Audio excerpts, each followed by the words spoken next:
So, guten Morgen. Und wie ihr seht, sind wir hier schon an einem sehr vertrauten Ort. Hier sind wir nämlich schon mal lang gewandert.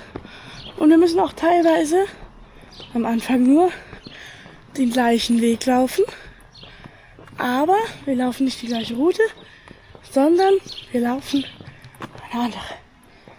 Und am Ende kommt noch was ziemlich Lustiges. Was wir euch natürlich jetzt noch nicht verraten. Das werdet ihr sehen, wenn ihr bis zum Ende dran bleibt. Genau.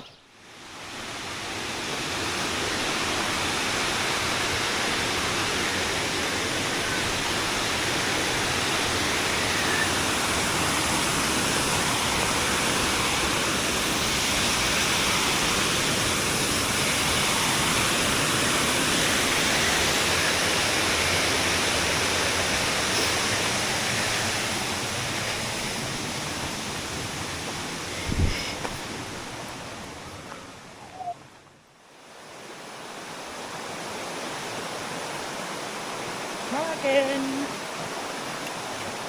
Moin, moin.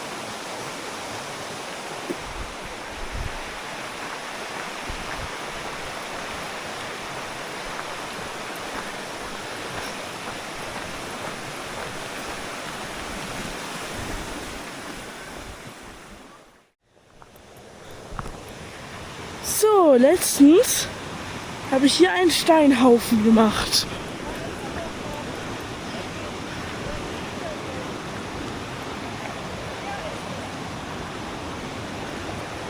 Und meine Mama sagt, dass das hier meiner ist.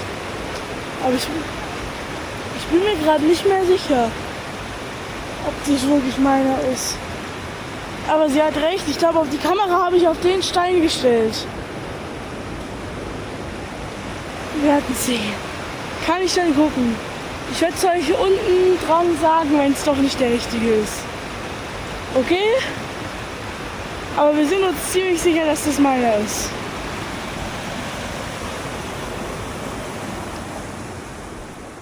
So. Ich fange wieder immer mit so an. Ihr seht, wir sind wieder an der Brücke, an der wir ja schon am zweiten Vlog-Tag waren. Ja, und es geht wieder in die gleiche Richtung weiter. Und wir laufen. Hier an der zweiten Brücke von unserer letzten Tour verlassen wir unseren alten Weg und wandern hier lang Am Eubach. am Eubach ins Eutal.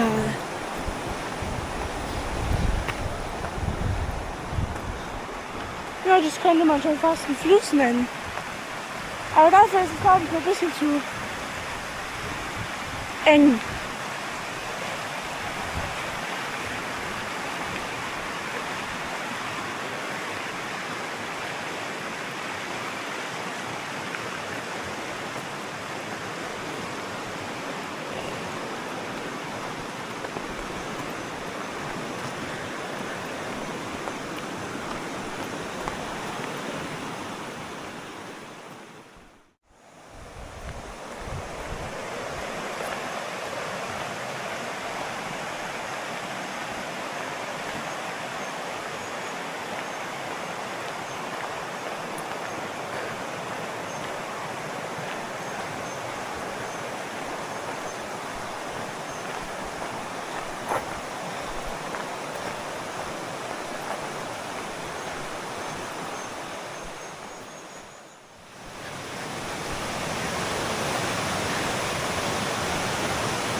zwar selbst nicht, was das ist, aber wir sehen dort hinten diese metallene Kugel.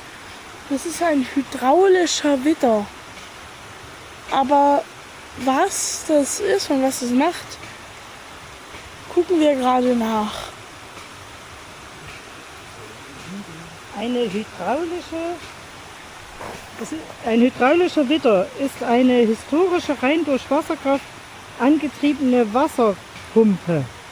Die Anlage im Eutal nutzt den Druckstoß, um ohne jeglichen externen Stromanschluss Quellwasser in höher gelegene Almen und Tränken zu befördern. Aha. Heißt, diese metallene Kugel da vorne ist eigentlich ziemlich wichtig. Genau. Da können wir zwar nicht hin, aber jetzt wisst ihr es. Jetzt, wo es mal ein bisschen gerade geht, tue ich auch mal ein bisschen filmen. Hier den Fluss. Da vorne kommt eine Brücke. Master Heck. Eine Brücke. Aber ich weiß nicht, ob ich drunter gucken kann für dich. Du mit deinem, keine Ahnung, 1,80 Meter Stab, mit dem du mit deiner Kamera unter Brücken runter gucken kannst. Das kann ich ja nicht. Außer ich hätte auch so einen.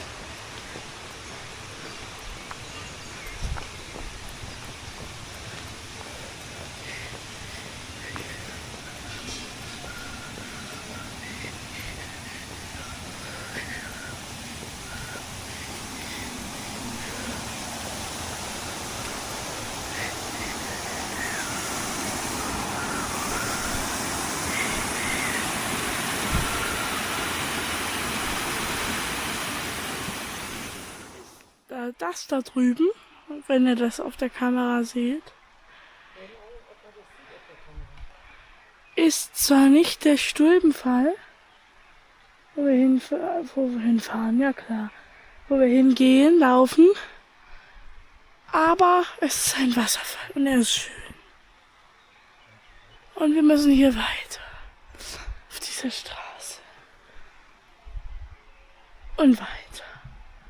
Und eigentlich noch viel höher. Ja, genau.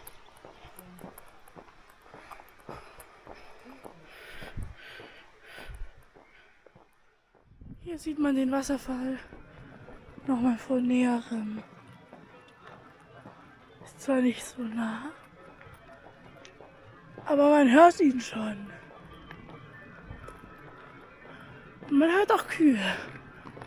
Kuh schellen. Merkt euch das. Die meisten haben gar keine Glocken an, sondern Schellen. Denn Glocken sind wie so kleine Glocken, bloß die so aussehen wie auf so einem Glockenturm. Das, was die Kühe aber tragen, das sind Schellen.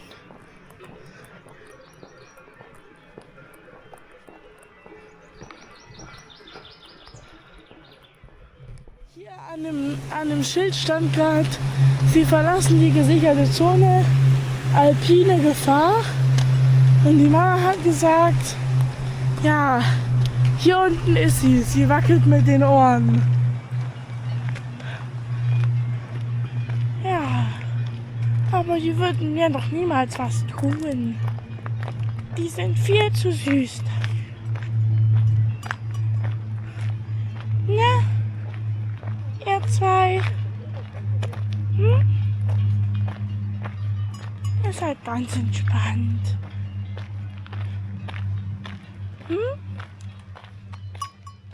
Da hinten. Oh nee, jetzt wird es schwierig zu sehen. Wie ihr vielleicht noch seht, ist da hinten der Wasserfall, wo wir hinwollen. Jetzt sieht man ihn vielleicht. Hoffentlich. Ja. Auf jeden Fall müssen wir hier jetzt noch lang. Und dann kommen wir da hinten an. Und wenn wir zwischendurch noch was sehen, werde ich das sagen. Aber hier ist noch ein Wasserfall. Wow. Schön. Die ganzen Hänge sind, dadurch, dass es geregnet hat.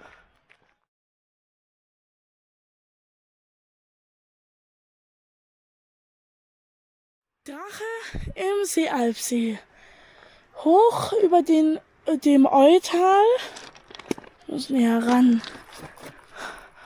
Hoch über dem Eutal liegt zu Füßen der Seeköpfe der klare, stille Seealpsee.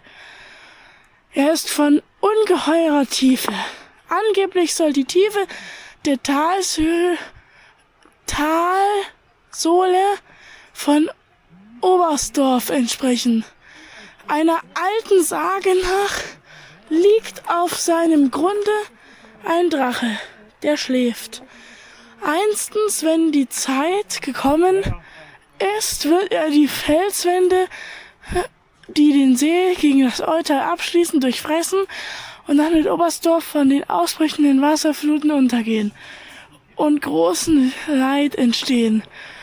Das aber sollte eintreffen, wenn das Oberstdorfer Fest Patrozinium, das ist der Johannitag, auf den Fronleichnamstag fällt. Doch bevor dies geschehen konnte, warf ein wackerer Bursche einen schweren Stein in den See und weckte das Ungeheuer. Unter wütendem Schnauben schoss es empor. Doch der Bursche sagte keck zum Drachen: Sei doch einfach freundlich, das wird nicht nur den Leuten gefallen, sondern dich selbst auch glücklich machen. Seitdem sieht man an manchen Tagen den glücklichen Drachen freundlich lächelnd am Wegesrand sitzen. Das mache ich jetzt.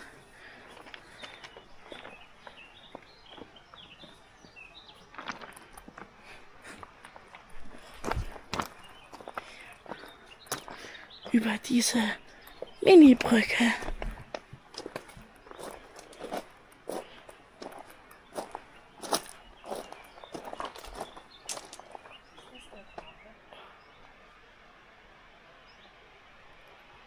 Sie haben mich gesehen. Scheiße, ich muss ja weg. Der Drache. Sie haben mich gesehen. Ich muss sie jetzt fressen. Spaß. Ich bin gar nicht der Drache.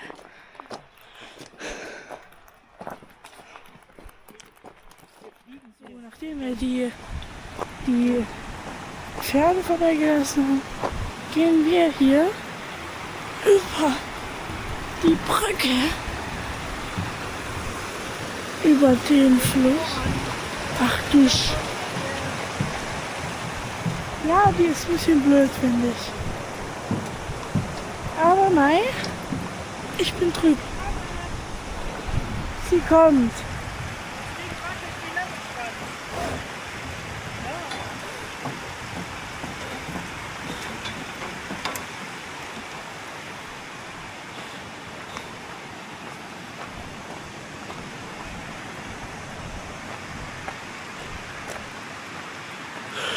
So, ihr seht jetzt bestimmt auch den Stulpenfall. Und das Problem ist nur, die Käseangeln, wo wir hin müssen, liegt oberhalb des Stulpenfalls.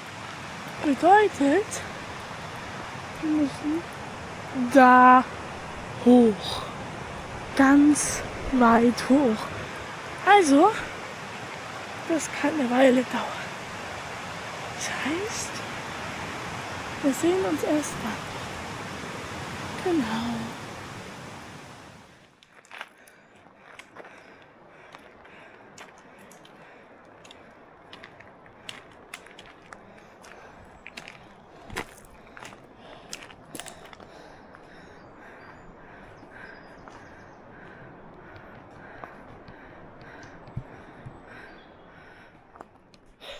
So, auf den letzten paar Metern zum Stulpenfall nehmen wir euch mit hoch natürlich. Ihr seht schon den oberen Teil davon. Und wenn wir gleich da sind, zeigen wir euch natürlich den Rest. Ich muss nur atmen.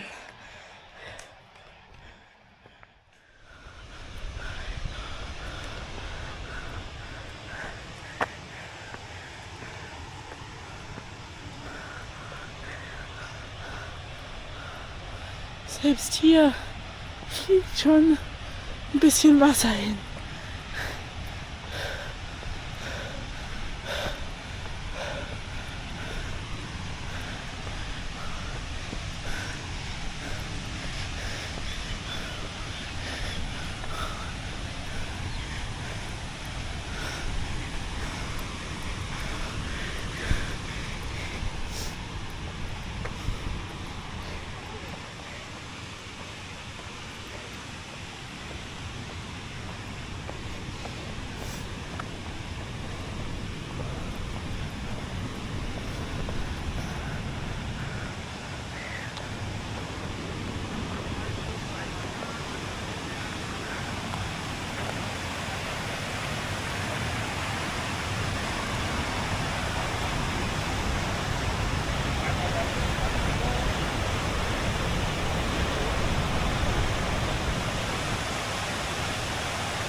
Da unten, dieser schmale Weg, da waren wir vor ungefähr, glaube ich, 1,5 Stunden.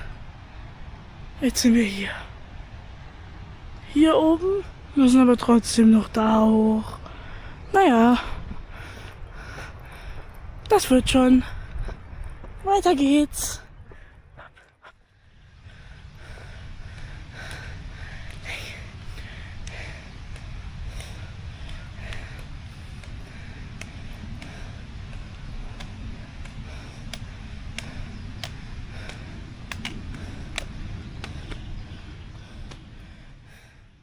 So, der Grund, warum nämlich der Schwimmball, das hat die Mama mir bestätigt, so groß ist und so viel Wasser runterläuft, ist natürlich, weil hier in diesem Tal schon diese ganzen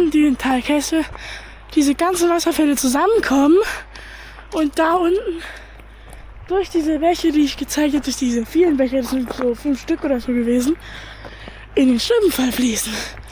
Dann macht es natürlich Sinn, wenn das ziemlich viele sind. Ziemlich viel ist, meine ich.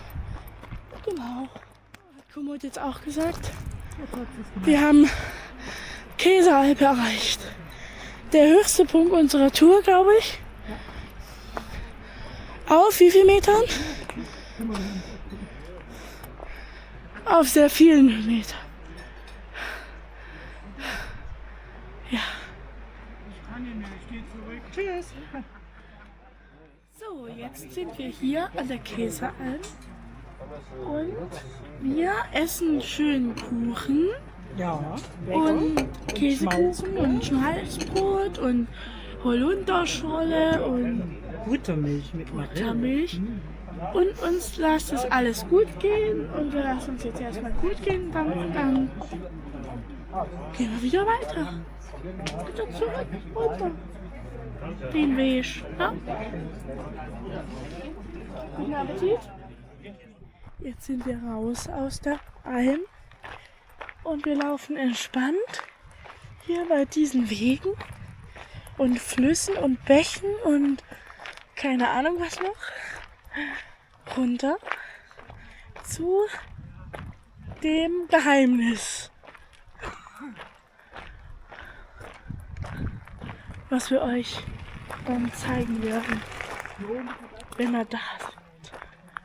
Genau. So, ich habe jetzt die Erlaubnis bekommen, hier ein bisschen zu filmen. Die Pferde.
Und so schnell sind wir schon wieder am Strömfall.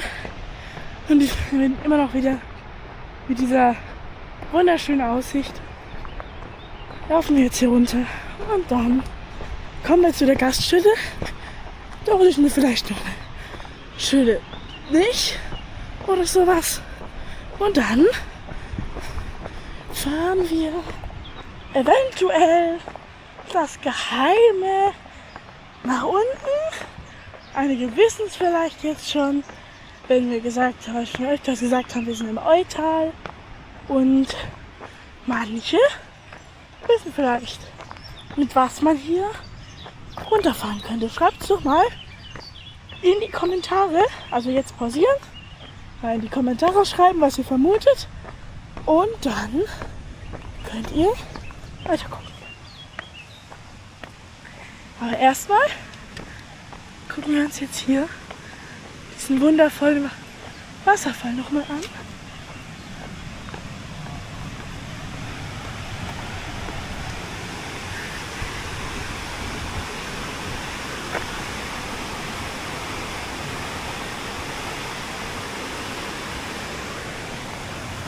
Und hier geht er ja wieder runter. Ich finde es schön, weil er so türkisfarben ist. Ja.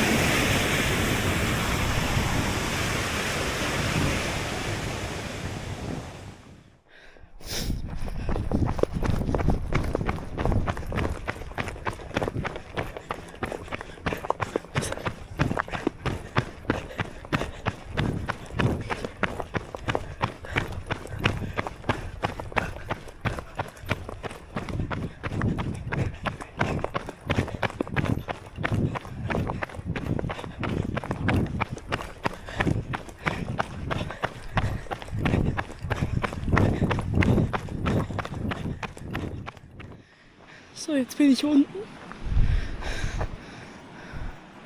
Von da oben, nein, nicht ganz da oben der Berg, sondern von diesem Zwischending bis hier hinunter bin ich so halb sprintet schon fast. Naja, habt ihr auf den Aufnahmen gesehen hoffentlich. Und jetzt geht es noch etwas entspannter runter zu dieser Alm. Und dann trinke ich da noch eine Milch und dann jetzt mal die Überraschung, vielleicht habt ihr es schon erraten, das ist runter ins Tal. Genau.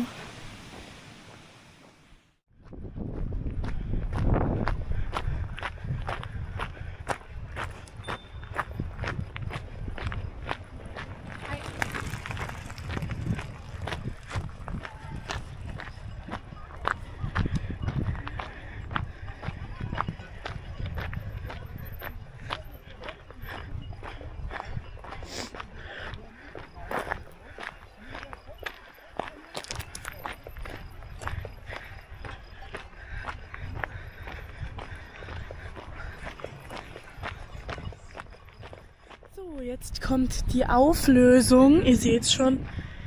Die Auflösung ist nämlich, wir fahren mit den Eutal-Rollern wieder hinunter. Ist das schön?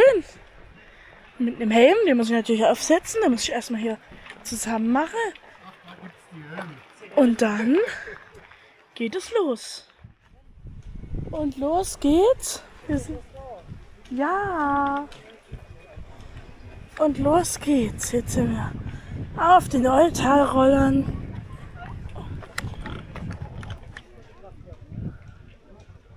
Okay.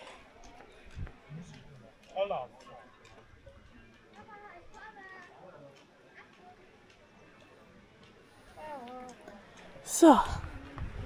Jetzt wurde ich fotografiert, jetzt hau ich ab.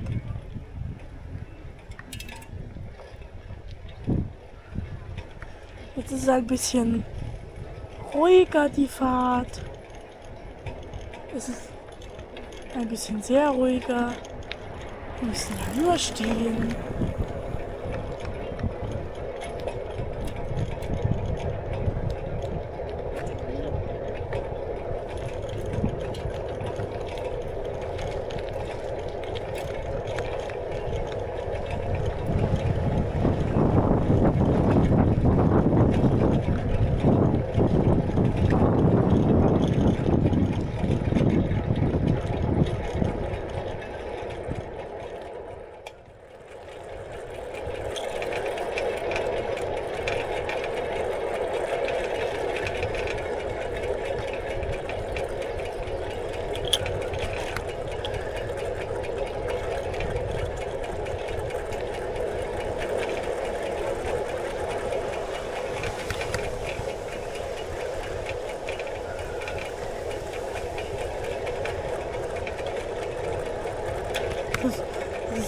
Okay, man muss ja fast nichts machen.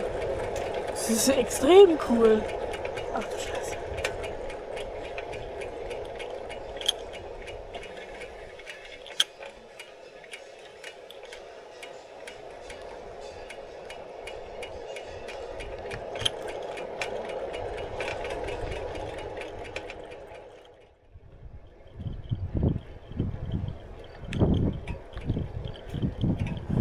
So weit muss man nichts machen bis jetzt.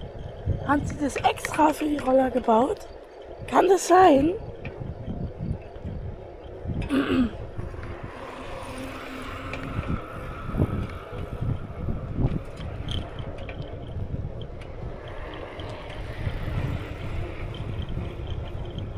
So.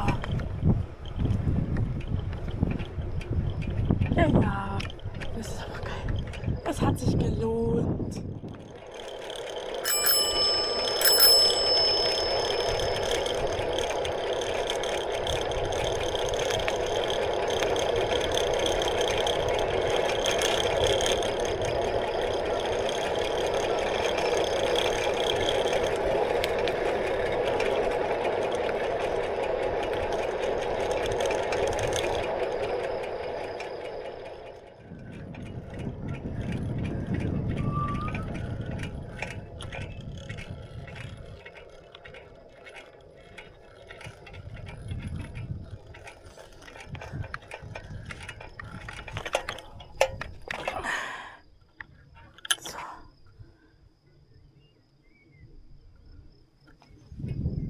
Da kommen sie. Jetzt muss ich Gas geben. Oh Gott. Oh Gott. Scheibenkleister. So, die Kamera soll jetzt mal für ein Stück nach links gerichtet sein, damit ihr mal seht, was da für schöne Berge sind. Da vorne ist ein... Ach du Scheiße, was passiert mit dem Fallschirmspringer? Sollte ich den Notruf rufen? Ich weiß es nicht. Das sah nicht gut aus. Naja, ich werde schon sehen, ob er noch lebt. Wenn er im Baum gehangen ist, dann lebt er nicht mehr.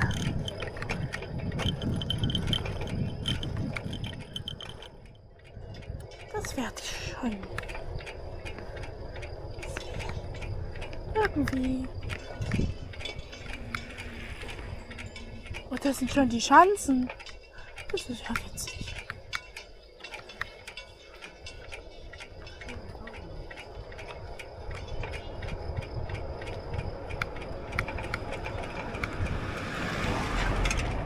Na, habt ihr gesehen, was da drauf war?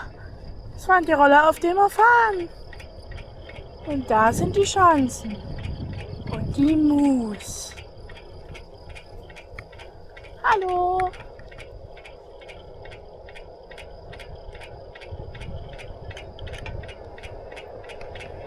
Ich weiß nicht, ob ich mehr als 30. Ich kann es halt nicht sehen.